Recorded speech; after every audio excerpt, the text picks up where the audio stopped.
ہے کہ جو واحد ہیں جن کا نام قرآن میں ذکر ہے، فَلَمَّا قَضَى زَيْدٌ مِّنْهَا، بڑے بڑے صحابہ ہیں اور بڑے بڑے حضرات ہیں،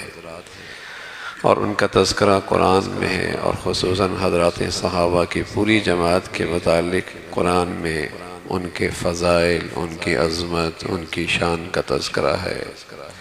لیکن انہیں یہ اعزاز ملا کہ ان کا نام بھی قرآن میں آیا ہے۔ فَلَمَّا قَضَى زَيْدٌ مِّنْهَا، نام بھی آیا ہے،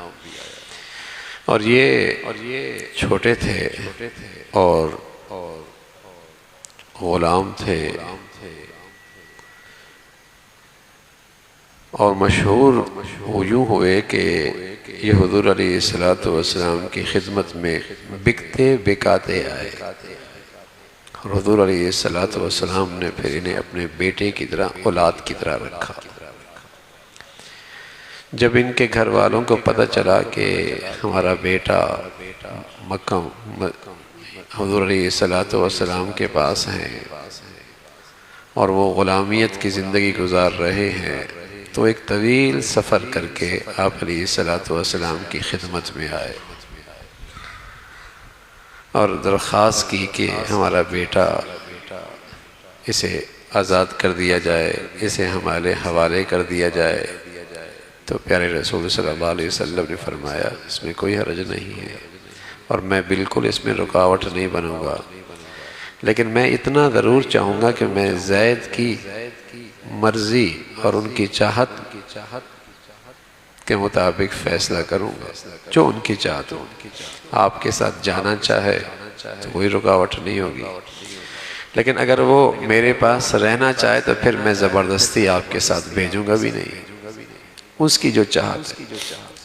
گھر والے بڑے خوش ہوئے، ظاہر ہے کون آزادی پر غلامی کو ترجیح دے گا، اور کون اپنوں کو ایک دور دراز علاقے میں اور دور دراز زندگی کو ترجیح دے گا۔ تو جب حضرت زید کو بلایا گیا اور ان کی چاہت معلوم کی گئی، تو حضرت زید نے حضور علیہ السلام کے گھر ہی میں رہنے کو ترجیح دی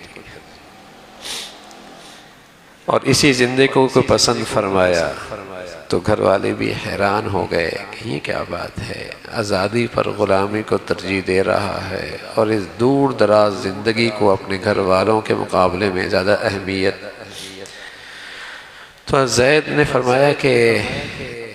یہ غلامی نہیں، اس پر تو سینکڑوں ہزاروں آزادیاں قربان کی جا سکتی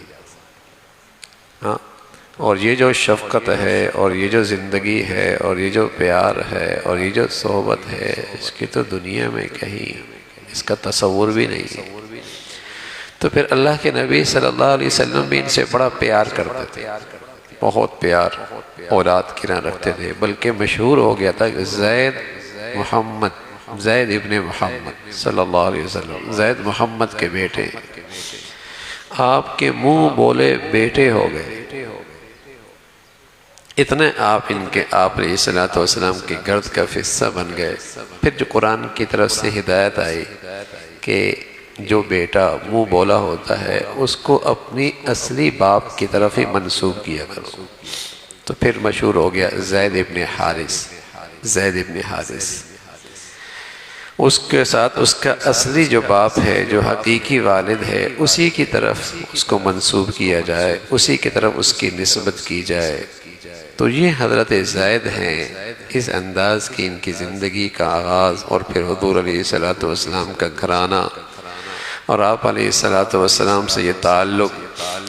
تو آپ کو یہ چاہت ہوئی کہ ان کا نکاح میں اپنی پھپھی ذات، جو بچی ہے، بہن ہے، پھپھی ذات بہن حضرت زینب سے رضی اللہ تعالیٰ عنہ سے ہو جائے۔ آپ یہ چاہتے تھے کہ ایسا ہو جائے، چونکہ حضرت زید مشہور غلام رہ چکے تھے، غلامیت کا داغ تھا بہرحال، اس لیے حضرت زینب اور ان کے بھائی حضرت عبداللہ ابن جاش نے اس نکاح کی منظوری سے عذر کیا، بھائی نے بھی عذر کیا، اس بچی نے بھی عذر کیا کہ غلام ہے، تو بھائی عبداللہ ابن جاش اور حضرت زیب نے معذرت کی۔ تو جب یہ معذرت ہوئی تو اس پر یہ آیت آ گئی،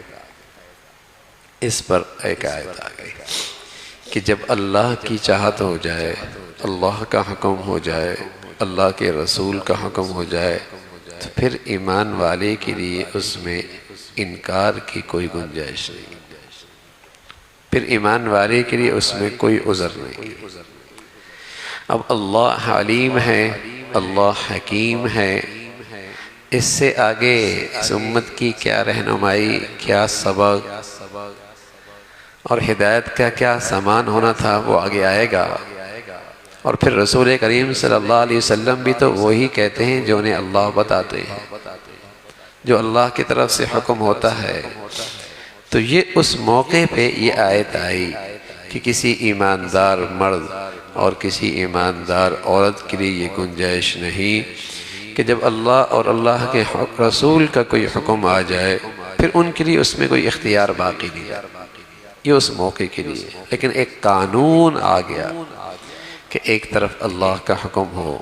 اور ایک طرف اللہ کے رسول کا حکم ہو۔ اب برادری نہیں چلے گی، اب ہمارا رواج نہیں چلے گا، اب ہماری چاہت نہیں چلے گی، اب معاشرہ اور سوسائٹی کا اسٹیٹس نہیں چلے گا، اب لوگوں کی منشا اور مرضی پہ زندگی نہیں گزرے گی۔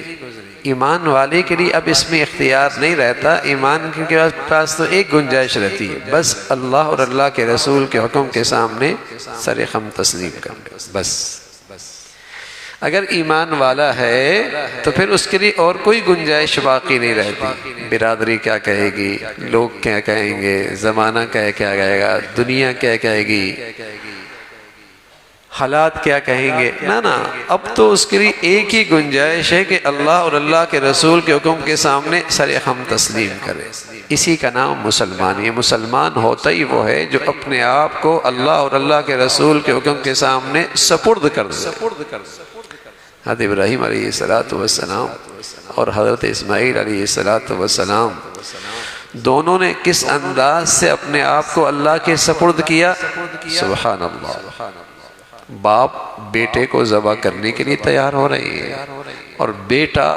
اللہ کے اس حکم کے سامنے ذبح ہونے کے لیے تیار ہو رہے ہیں۔ کہنا آسان ہے،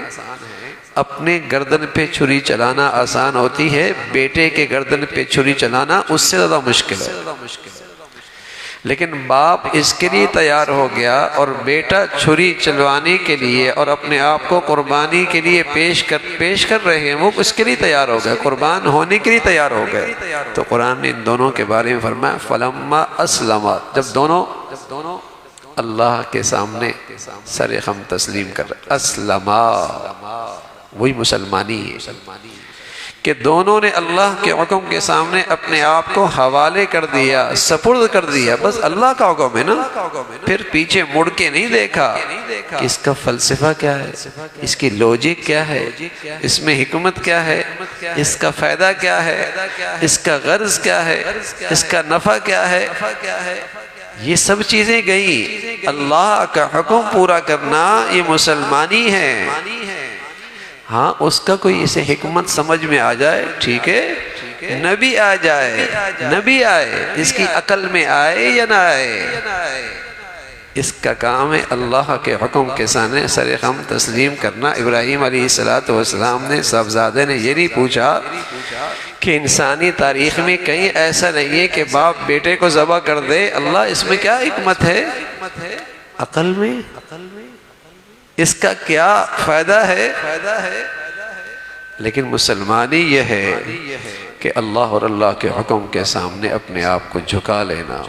تو اسی کا تذکرہ اس آیت میں ہے۔ ایمان ہے، اگر واقعی ایمان کی حقیقت نصیب ہے اور واقعی اگر یہ ایمان کے تقاضے پہ عمل کرنا چاہتا ہے اور واقعی یہ مسلمان رہنا چاہتا ہے اور ایمان کی زندگی گزارنا چاہتا ہے، پھر اللہ اور اللہ کے رسول کے حکم کے سامنے اور کچھ نہیں، اور کوئی اسے اختیار نہیں ہے، صرف اللہ حکم کی اور اللہ کے رسول کے حکم کی تعمیل ہے، یہی اس کی اس میں فلاح اور کامیابی ہے، اور یہی ایمان کا تقاضا ہے۔ تو اس موقع پہ یہ سبق ہے کہ ایمان والے ہر حال میں اللہ اور اللہ کے حکم کو دیکھ کر اپنے آپ کو ڈھال لیا کرتے ہیں اور اپنی زندگی کے فیصلے اسے سامنے رکھ کے کرتے ہیں۔ اللہ ہم سب کو ایسا ایمان نصیب فرما دے، عمل کی توفیق نصیب فرمائے۔ اللہم لک الحمد کلو ولک الشکر کلو، اللہم لک الحمد کلو ولک الشکر کلو، اللہم اعنا علی ذکرک و شکرک و حسن عبادتک، اللہم اعنا علی ذکرک و شکرک و حسن عبادتک، نستغفر اللہ و نتوب الیک، نستغفر اللہ و نتوب الیک، سبحان ربک رب العزة عما یصفون وسلام علی المرسلین والحمد للہ۔